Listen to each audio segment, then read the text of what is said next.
La photographie, ça a toujours été une histoire de temps.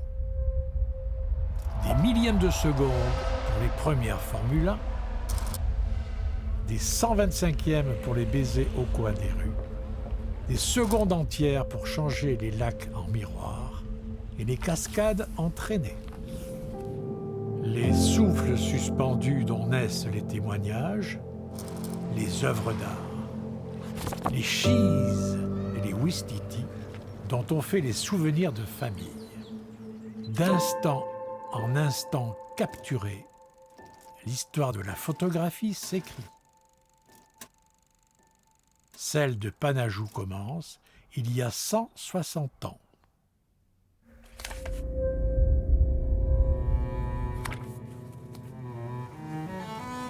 Avant les sels d'argent, il y eut ceux de l'Atlantique et ceux des cuisines d'un navire reliant Bordeaux à Valparaiso.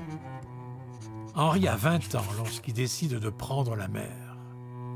Des ports souvent, des traversées toujours, des tempêtes. Un premier amour pour l'océan, un second pour Marie, puis Fernand, puis Anna, Marie-Louise, la petite Marie, puis Rémi. Si les premiers naissent au large, des vents trop violents ramènent finalement la famille Panajou à terre. Sur la côte, on parle alors d'une révolution technologique. En France, en Allemagne, en Angleterre. Giroud, Chevalier, Gaudin, Voglander. D'innovation en innovation, l'image devient accessible à tous. En 1865, au 29 rue de la Course, la maison de la photographie ouvre ses portes. Dans son petit studio bordelais, Henri Panajou, ancien cuisinier de bord, devient l'un des pionniers de la prise de vue à la lumière électrique. À l'angle du triangle d'or, numéro 6, allée de Tourny, on lit Panajou frère sur la devanture. Après l'avoir déménagé, Henri confie l'enseigne à ses deux garçons. Publicitaire inventif, auteur et conférencier charismatique, Fernand, l'aîné, serait le corps. La structure qui tient la maison droite est grande. Photographe de talent, maintes fois récompensé à l'international, inventeur audacieux, Rémi, le Benjamin, serait l'élan, le vent d'innovation à travers les portes ouvertes du magasin. On y propose déjà le règlement en plusieurs fois, l'achat à distance et la livraison.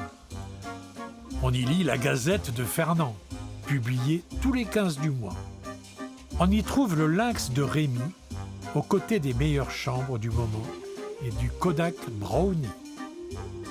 La marque familiale devient une référence dont l'expertise et le prestige dépassent largement les frontières de Bordeaux.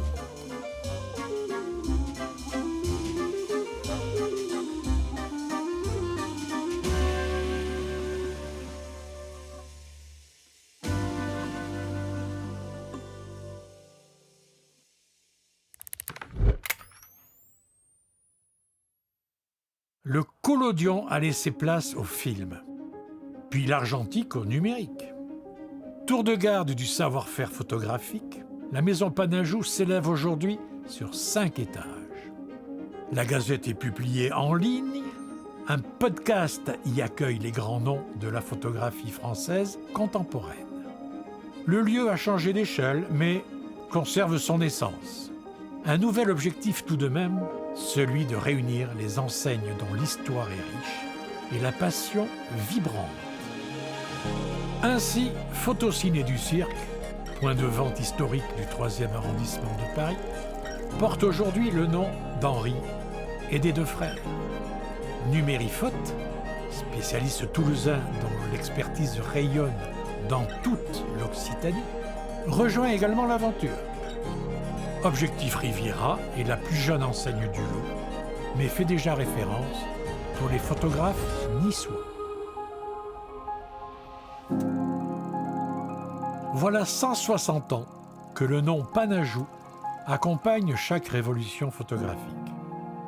La maison abrite les échanges des artistes, des reporters, des documentaristes, des créateurs de contenu, des réalisateurs de clips ou de courts-métrages, des faiseurs d'images de tous bords, dont le métier ou la passion est de porter un regard sur le monde et d'être témoin de son évolution.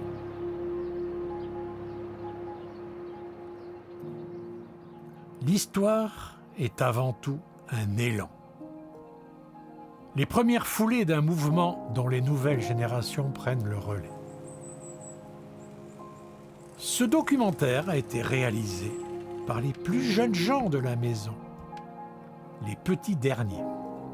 Ceux qui ont grandi avec le RAW, le ProRes et les projecteurs LED. Ceux qui pratiquent l'argentique, non pas par nécessité, mais pour sa mythologie. Ceux qui demain seront conteurs des révolutions contemporaines. Au fond, la photographie, ça a toujours été une histoire de temps.